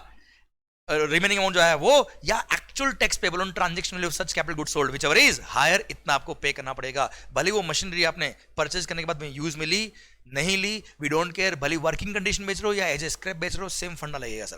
पर refractory bricks, moulds, dies, jigs, fixtures अगर आपने यूज करके एज ए स्क्रैप अगर बेचे हैं तो सिंस उनकी लाइफ ऑलरेडी बहुत कम होती है इसलिए वहां पर डायरेक्टली एज ए स्क्रैप अगर आपने इनको बेचा है मोल्ड्स, डाइज, जिग्स, फिक्सचर और रिफैक्टरी ब्रिक्स को, तो सर उनकी जो सेल प्राइस है, ट्रांजैक्शन वैल्यू है, उस पर जो जीएसटी बनता है केवल उतना ही पे करना पड़ेगा आपको 5% पर क्वार्टर कैलकुलेट करने की जरूरत नहीं है क्योंकि उनकी लाइफ बहुत वैसे भी कम होती है सर। आइए सर रूल नंबर 41 की तरफ बात करते हैं हम। सर अगर कभी अमलगमेशन, मर्जर, टेक ओवर वगैरह हुआ है या डी मर्जर हुआ है तो ऐसे केस में आईटीसी ट्रांसफर हो सकती है क्या? बिल्कुल हो सकती है साहब, क्योंकि सर गवर्नमेंट की आईज में तो सर क्या हो रहा है, वो बिजनेस कंटिन्यू हो रहा है, केवल रजिस्ट्रेशन नंबर चेंज हो रहा है साहब। तो ऐसे केस में गवर्नमेंट बोल दिया form number GST ITC 02 fill करके, form number GST ITC 02 fill करके आप आईटीसी ट्रांसफर कर सकते हो टू दी ट्रांसफरी। ट्रांसफर को क्या करना पड़ेगा, अपने जीएसटी पोर्टल पर जाके जीएसटी आईटीसी 02 नंबर का फॉर्म फिल करना पड़ेगा, एक सीए का सर्टिफिकेट, सीए या कॉस्ट अकाउंटिंग का सर्टिफिकेट लाना पड़ेगा कि यहाँ पे सारे असेट के साथ सारी लायबिलिटीज भी ट्रांसफर हुई है एंड सर आईटीसी यहाँ से वो ट्रांसफर करेगा और रेसिपिएंट अपने पोर्टल पे जाके उसको एक्सेप्ट करेगा, सारा क्रेडिट उधर ट्रांसफर हो जाएगा। और हाँ, अगर कभी भी केस बन रहा है किसका, डी मर्जर का, तो सर पहले 2 दिल जुड़े थे अब 2 अलग दिल बन रहे हैं, तो सर ऐसे केस में क्या होगा साहब, हम जुदा हो रहे हैं। तो सर जुदा अच्छे से होंगे ना सर, तो वहां बोल दिया क्या, प्रोपोर्शनेट आईटीसी दोनों को पास होगा। मान लो कंपनी ए बी लिमिटेड है, अब ए लिमिटेड अलग बन रही है, बी लिमिटेड अलग बन रही है, तो ऐसे केस में ए लिमिटेड और बी लिमिटेड का जो वैल्यू ऑफ एसेट्स है, अच्छा वैल्यू ऑफ एसेट मतलब सारे एसेट, भले उनके परचेज पे आपने आईटीसी लिया नहीं लिया, वी डोंट केयर सर, सारे एसेट्स का जो वैल्यू था उस प्रोपोर्शन में हम आईटीसी को डिवाइड करेंगे और सर उतना आईटीसी दोनों को ट्रांसफर होगा through form number GST ITC 02। Clear, done. सरकार ध्यान दीजिएगा बात को। अगर एक और बात है रूल नंबर 41A, अच्छा यहां पर एक सर्कुलर भी इशू हुआ, वो भी तुम्हें समझाता हूं साथ साथ में। ये था section number 18 subsection 3 read with rule number 41। Sir circular issue करके बोला क्या, हर state wise distinct person wise आपको ये प्रोपोर्शन कैलकुलेशन करना पड़ेगा, मतलब पेन नंबर वाइज कैलकुलेशन नहीं होता ये, जो सर आपको जो प्रोपोर्शन डिवाइड करना होगा ना, मान लो मेरी एक ब्रांच है सर, मेरी कंपनी ए बी लिमिटेड, अब ए लिमिटेड अलग बन रही है, बी लिमिटेड अलग बन रही है और इनकी ब्रांच महाराष्ट्र, गुजरात, राजस्थान, झारखंड सब जगह है साहब। अब हर स्टेट वाइज आपको देखना है वैल्यू ऑफ असेट्स। जैसे राजस्थान में जो ब्रांच है उसकी ए लिमिटेड अलग बन रही है, बी लिमिटेड अलग बन रही है, तो दोनों ब्रांच का जो वैल्यू ऑफ एसेट होगा वो हम कैलकुलेट करेंगे और उनका प्रोपोर्शन हम करेंगे रेस्पेक्टिवली आईटीसी पास ऑन करने के लिए। मतलब ऑल इंडिया बेस पे वैल्यू ऑफ एसेट नहीं देखना है बेटा आपको। सेकंड थिंग, आपको ये कैलकुलेशन जो करनी है ट्रांसफर ऑफ आईटीसी की, ये उन्हीं स्टेट में करनी है जहां पर ट्रांसफर और ट्रांसफर दोनों रजिस्टर्ड है। थर्ड, सर आपको जो कैलकुलेशन करनी है वो सीजीएसटी, एसजीएसटी, आईजीएसटी जो भी आपको आईटीसी उनको सम टोटल करिए, उसके बाद प्रोपोर्शन आप करिए एंड जितना अमाउंट, मान लो सीजीएसटी, एसजीएसटी, आईजीएसटी मिला के हो रहा है कितना 1 लाख रुपए और 60:40 का रेशियो है। अब मान लो आपको 60:40 में ट्रांसफर करना है तो आपकी मर्जी वो हेड वाला ट्रांसफर कर सकते हो, भले सीजीएसटी पूरा 40,000 ट्रांसफर करना है या सीएसआई में थोड़ा थोड़ा ट्रांसफर करना है, आप कर सकते हो, उसमें कोई दिक्कत नहीं सर। प्लस यहां बोल दिया गया है भाई साहब कि आप किस दिन का वैल्यू ऑफ एसेट लेंगे। सर ध्यान देना, कभी भी डीमर्जर होता है तो वहां पे अपॉइंटेड डेट ऑफ डीमर्जर होता है, उस दिन जो वैल्यू ऑफ एसेट था उस दिन का वैल्यू ऑफ एसेट लेंगे, उससे हम रेशियो निकालेंगे। अब आईटीसी से पास ऑन करना है तो आईटीसी का बैलेंस किस दिन देखना है, जिस दिन आप form number GST ITC 02 file करते हो उस दिन जो इलेक्ट्रॉनिक क्रेडिट लेजर में आपके पास बैलेंस है उस बैलेंस को आपको उस रेशियो में पास ऑन करना है, जिस रेशियो जो रेशियो था वैल्यू ऑफ एसेट का as on the appointed date of demerger. Clear, शायद आपको याद आ गया होगा पूरा सर्कुलर बच्चों। आइए रोल नंबर 41A। सर मान लो मेरा महाराष्ट्र में एक रजिस्ट्रेशन है, महाराष्ट्र में मेरी 10 ब्रांच है, सर मैंने एक प्लेस को प्रिंसिपल प्लेस ऑफ बिजनेस दिखा रखा है, बाकी को एडिशनल प्लेसेस ऑफ बिजनेस दिखा रखा है। अब मेरे को सबका ही अलग अलग नया रजिस्ट्रेशन लेना है, तो क्या करने का, पहले सिंगल रजिस्ट्रेशन था तो ऐसे केस में सबका क्रेडिट भी एक जगह था, अब सबका अलग अलग रजिस्ट्रेशन हो रहा है तो सबका अपना अपना क्रेडिट डिस्ट्रीब्यूट हो जाएगा। तो ऐसे केस में जिस दिन हम नया रजिस्ट्रेशन ले रहे हैं उस दिन वैल्यू ऑफ एसेट क्या है उसके अकॉर्डिंग सबको हम आईटीसी पोर्शन कर देंगे and form number GST ITC 02A, form number GST ITC 02A fill करके हम क्या करेंगे, आईटीसी पास ऑन कर देंगे रेस्पेक्टिव ब्रांच को। बेटा ये same person, same PAN number वाला पर्सन अपने ही डिस्टिंक्ट पर्सन को आईटीसी पास ऑन कर रहा है, अगर उसने नए रजिस्ट्रेशन के लिए अप्लाई किया तो अपने ब्रांचेस के लिए। तो क्लियर, डन, भारत माता की जय। अच्छा इन सारे केस में ध्यान रखना, रेसिपेंट अपने जीएसटी पोर्टल पे जाके उस क्रेडिट को एक्सेप्ट करेगा, उसके इलेक्ट्रॉनिक क्रेडिट लेजर में क्रेडिट आ जाएगी। Clear, done. How ITC is utilize, very good point. सरकार ध्यान दीजिएगा, शायद इनपुट टैक्स क्रेडिट धड़ाधड़ चल रहा है और धड़ाधड़ आप दिमाग पूरा कॉन्सेंट्रेशन से सुन रहे हो, और सर आपको पता है क्या सर, पूरा ध्यान इधर होगा तो ही आपको 10 का क्रेडिट मिलेगा। अब सर क्रेडिट कैसे यूटिलाइज करनी है, सर यहां पे दे रखा है क्या, सबसे पहली बात आपको याद है क्या, आईटीसी, आईटीसी कैसे यूटिलाइज करनी है, manner of utilization of ITC, IGST का आईटीसी सबसे पहले कंज्यूम होना चाहिए। आईजीएसटी का आईटीसी पूरा कंज्यूम होगा, उसके बाद ही सी और एस को आप यूज कर सकते हो। आईजीएसटी का आईटीसी कंज्यूम करने के लिए सबसे पहले आपको आईजीएसटी किस में यूज करना है, आईजीएसटी की लायबिलिटी को पे करने में काम लेना है। उसके बाद अगर बैलेंस बच गया आईजीएसटी का आईटीसी का तो सीजीएसटी, एसजीएसटी, यूटीजीएसटी को पे करने में आप काम ले सकते हो in any order, in any proportion. पर ध्यान दीजिएगा बेटा, क्वेश्चन जब बनते हैं उसमें ये ध्यान जरूर रखना कि आपको आईजीएसटी के आईटीसी को पहले यूज करना आईजीएसटी की लायबिलिटी के लिए, उसके बाद जो बैलेंस बच गया उसको सी में यूज ले कि एस में यूज ले या दोनों में यूज ले, वो आपको दिमाग लगाना पड़ेगा कि आपकी लायबिलिटी सी और एस की कितनी है और उनका रेस्पेक्टिव आईटीसी कितना है, सो दैट इस आईजीएसटी के आईटीसी को आप इस तरह से यूज कर पाए कि आपका मिनिमम कैश आउटफ्लो हो पाए बेटा। क्लियर, उस अकॉर्डिंग यूज करिएगा बेटा आप। ओके सर, आईजीएसटी का आईटीसी कंज्यूम हो गया, उसके बाद सीजीएसटी का आईटीसी काम आएगा, पहले सीजीएसटी की लायबिलिटी के लिए, उसके बाद बच गया तो आईजीएसटी की लायबिलिटी के लिए। एसजीएसटी का आईटीसी अगर है तो एसजीएसटी में काम आएगा, पहले एसजीएसटी की लायबिलिटी को पे करने में काम आएगा, उसके बाद बच गया तो आईजीएसटी की लायबिलिटी के लिए काम आएगा। And same is the case with the UTGST, UTGST का क्रेडिट पहले यूटीजीएसटी की लायबिलिटी में काम आएगा, उसके बाद आईजीएसटी की लायबिलिटी को पे करने में काम आएगा अगर बैलेंस बचता है तो। पर सीजीएसटी और एसजीएसटी या यूटीजीएसटी आपस में काम नहीं आते, आपको पता है बच्चों। अच्छा एक बात और sir, for payment of liability of IGST, IGST की लायबिलिटी है उसको पे करने के लिए पहले आप आईजीएसटी का आईटीसी काम लेंगे, उसके बाद सीजीएसटी का आईटीसी काम आएगा और उसके बाद एसजीएसटी का आईटीसी काम आएगा बेटा। क्लियर, तो आईजीएसटी की लायबिलिटी को पे करने के लिए पहले आईजीएसटी का आईटीसी, फिर सीजीएसटी का आईटीसी काम आएगा, फिर एसजीएसटी का आईटीसी काम आएगा। सर सीजीएसटी की लायबिलिटी को पे करने के लिए पहले आईजीएसटी का आईटीसी काम लेना, क्योंकि आईजीएसटी पूरा कंज्यूम होना चाहिए, उसके बाद अगर बैलेंस बचा लायबिलिटी का तो सीजीएसटी का आईटीसी काम आएगा सीजीएसटी की लायबिलिटी के लिए। Same is the case with the SGST और यूटीजीएसटी। सर एसजीएसटी की लायबिलिटी को पे करने के लिए पहले आईजीएसटी का आईटीसी काम आएगा, उसके बाद एसजीएसटी का आईटीसी यूज आएगा एसजीएसटी की लायबिलिटी को पे करने के लिए। Clear, done. ये लायबिलिटी को पे कैसे करना वो मैकेनिज्म बढ़ लिया, और आईटीसी यूटिलाइज कैसे करना वो हमने देख लिया। सबसे पहले ध्यान रखिएगा बेटा, हमेशा एग्जाम के अंदर आईजीएसटी के आईटीसी को कंज्यूम करना है, ध्यान रखिएगा पहले आप। ओके सरकार, अब आ रहे हैं हम का section number 19 143 I love you and rule number 45। सरकार ध्यान दीजिएगा, जॉब वर्कर का सिस्टम दे रखा है sir, section 19 143 and 45 rule number, ये सबको मर्ज करके मैं एक साथ पढ़ा रहा हूं साहब आपको। ध्यान देना, अगर कोई भी गुड्स रॉ मटेरियल हो, मतलब इनपुट हो, सेमी फिनिश गुड्स हो या कैपिटल गुड्स हो, अगर आपको जॉब वर्कर के भेजना है आप भेज सकते हो without payment of any tax और without reversal of any ITC, but under the cover of a delivery challan आपको भेजना पड़ेगा। और अगर ईवी बिल एप्लीकेबल तो ईवी बिल तो है ही सर, वो अलग चीज है सर। ओके सर, आप डिलीवरी चालान के थ्रू गुड्स भेज सकते हो जॉब वर्कर के यहाँ पे without reversal of any credit, without payment of any tax. Okay, पर कंडीशन क्या है सर? जो गुड्स आपने जॉब वर्कर के यहाँ भेजा है that should be received back with in 1 year. 1 साल में आपको रिसीव बैक हो जाने चाहिए। और in case of capital goods 3 साल का वक्त दिया, 3 साल में कैपिटल गुड्स रिसीव हो जाना चाहिए।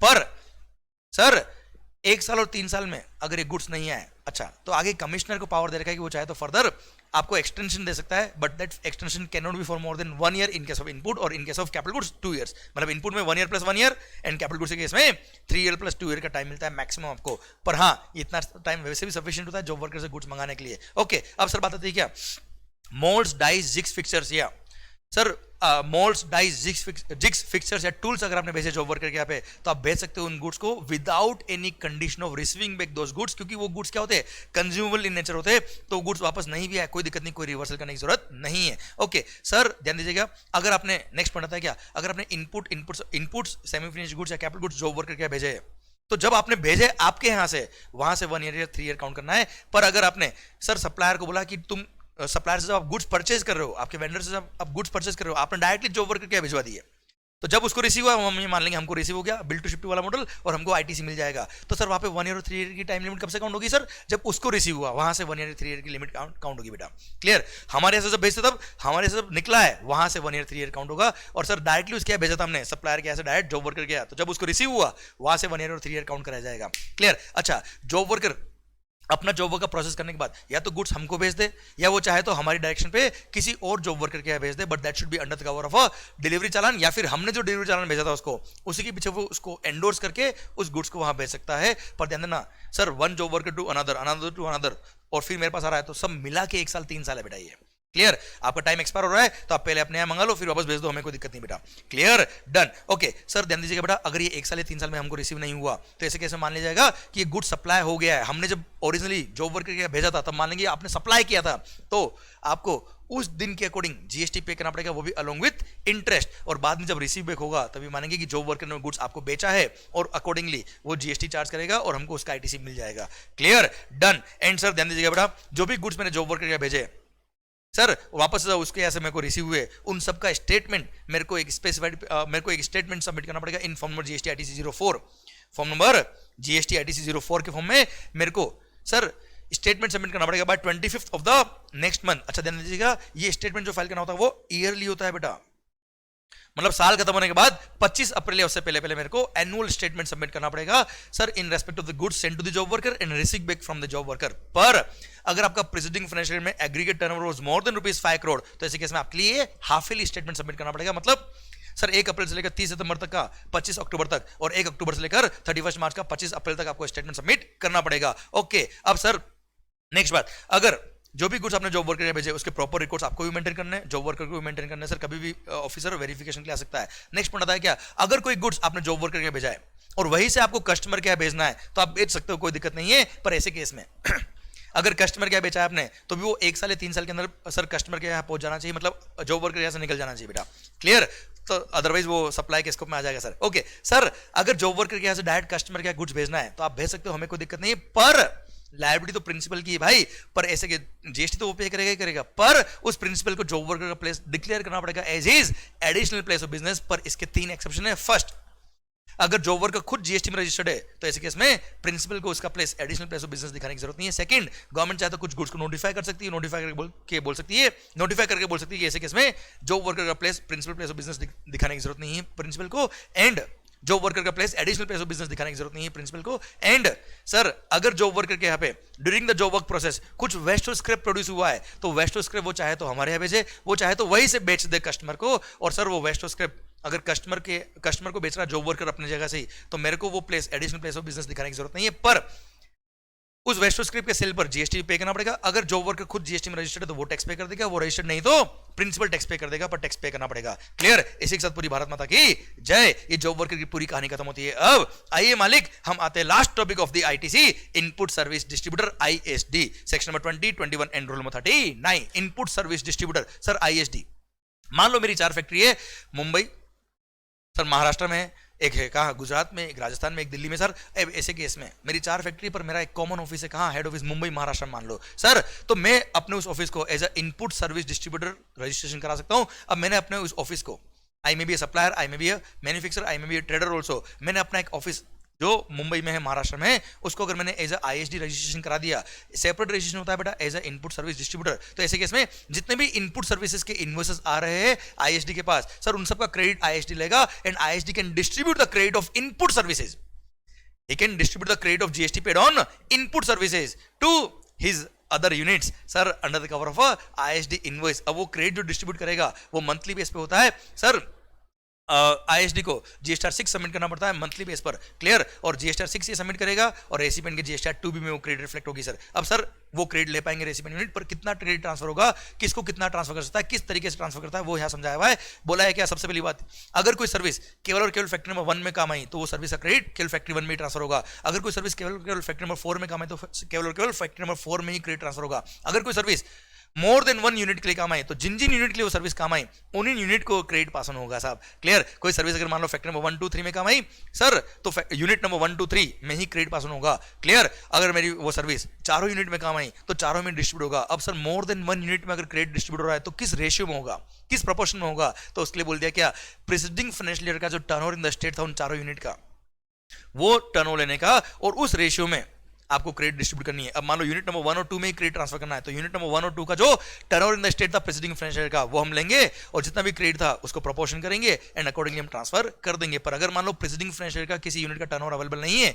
तो सर ऐसे केस में वो लास्ट क्वार्टर जब चारों का टर्नओवर अवेलेबल है उसके अकॉर्डिंग हम क्रेडिट पास ऑन करेंगे, क्लियर। अच्छा कोई सर्विस अगर चारों फैक्ट्री में काम है तो चारों का टर्नओवर लेके हम अकॉर्डिंगली प्रोपोर्शन करके क्रेडिट डिस्ट्रीब्यूट कर देंगे सर। पर अब सवाल आता है क्या, क्रेडिट जो डिस्ट्रीब्यूशन करना है वो तो हमने कर दिया पर किस फॉर्म में होगा सर, अगर मैंने परचेज पर सीजीएसटी पे किया, एसजीएसटी पे किया या आईजीएसटी पे किया, अब जो आईएसडी है वो क्रेडिट जो डिस्ट्रीब्यूट करेगा वो किस फॉर्म में करेगा। अगर आईएसडी है महाराष्ट्र में और वो जो क्रेडिट डिस्ट्रीब्यूट कर रहा है वो ऐसी यूनिट को कर रहा है जो दूसरे स्टेट में है other than the state of ISD, तो ऐसे केस में भले ही परचेज बिल पर कोई भी टैक्स लग के आया हो कोई कंसर्न नहीं है, हमेशा क्रेडिट पास होगा आईजीएसटी के फॉर्म में। पर अगर जो क्रेडिट डिस्ट्रीब्यूट कर रहा है आईएसडी वो अपने ही स्टेट वाली दूसरी यूनिट को ट्रांसफर कर रहा है तो ऐसे केस में परचेज बिल पे जो टैक्स लिख के आया वो ही उसी यूनिट को ट्रांसफर होगा। मतलब sir purchase bill pay CGST और एसजीएसटी लिख के आया और मैं महाराष्ट्र से महाराष्ट्र की यूनिट को ही क्रेडिट ट्रांसफर कर रहा हूं तो ऐसे केस में सर सीजीएसटी और एसजीएसटी की फॉर्म में ही ट्रांसफर करूंगा। आईजीएसटी बिल पे लिख के आया तो आईजीएसटी की फॉर्म में ही ट्रांसफर करूंगा।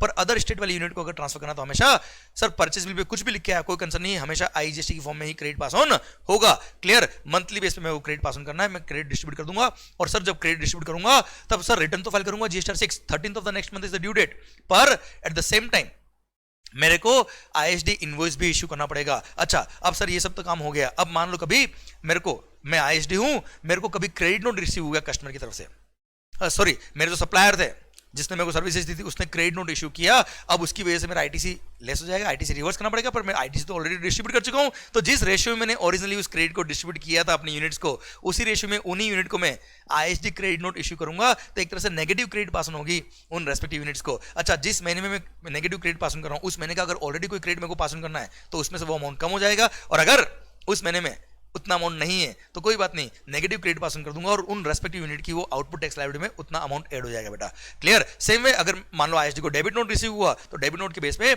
ओरिजिनल टैक्स इनवॉइस का जो क्रेडिट था जिस रेशियो में डिस्ट्रीब्यूट किया था यूनिट्स को उसी रेशियो में उसको उस डेबिट नोट के क्रेडिट को भी डिस्ट्रीब्यूट करना पड़ेगा और सर आईएसडी को आईएसडी क्रेडिट नोट और आईएसडी डेबिट नोट भी इशू करना पड़ता है इन सच केसेस, क्लियर, डन। और हाँ ध्यान देना बेटा अगर मान लो मैंने कभी रॉन्ग क्रेडिट डिस्ट्रीब्यूट कर दिए रॉन्ग रेसिपिएंट को तो ऐसे केस में मेरे को आईएसडी क्रेडिट नोट इशू करके वापस से क्रेडिट रिवर्स करवानी पड़ेगी उनसे, क्लियर, डन। भारत माता की जय। सेक्शन नंबर 21 बोलता है क्या, अगर आपने कभी भी गलत क्रेडिट डिस्ट्रीब्यूट करी है तो ऐसे केस में सर या तो आप वॉलंटरीली खुद उससे क्रेडिट रिवर्स करा दो, नहीं तो हम आएंगे तो बैंड बाजा बारात लेके आएंगे, मतलब सेक्शन नंबर 73 और 74 भी लगेगा, पेनल्टी भी लगेगी साहब इसके केस में, क्लियर। तो आप एक्सेस क्रेडिट ट्रांसफर नहीं कर सकते सर, जितना जिसकी जो एलिजिबिलिटी उतना ही उसको क्रेडिट देने का बेटा, क्लियर, डन। एंड सर यहाँ पे एक सर्कुलर इशू करके बोल दिया कि अगर आपने कभी एक्सेस क्रेडिट पास ऑन कर दिया तो ऐसे केस में क्या होगा, सबसे पहली बात बोल दे कि आप खुद ही कर दो साहब, जिस यूनिट को एक्सेस क्रेडिट पास ऑन कर दिया उसको बोल दो डीआरसी 03 पे फॉर्म यूज करके टैक्स पे कर दे जितना रॉन्ग क्रेडिट था उतना, क्लियर। अगर हम आ गए तो ऐसे केस में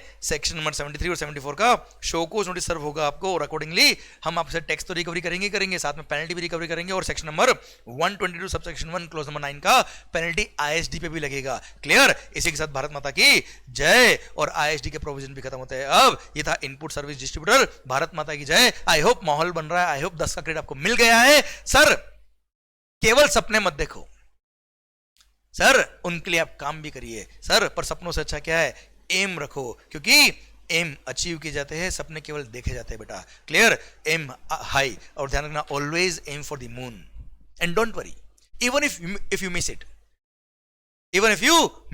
don't worry, you will fall among the stars. Sir all the best, माहौल बनाइए, पढ़ते रहिए, पूरी एनर्जी के साथ पढ़िए और खुश होकर पढ़िए, एंड सर मन में विश्वास रखे पढ़िए, क्योंकि सर विश्वास पे दुनिया कायम है। I love you a lot, and sir आप अपना ध्यान रखिए एंड अच्छे से पढ़ाई करिए। ऑल द बेस्ट, माहौल, बाय बाय, टेक केयर।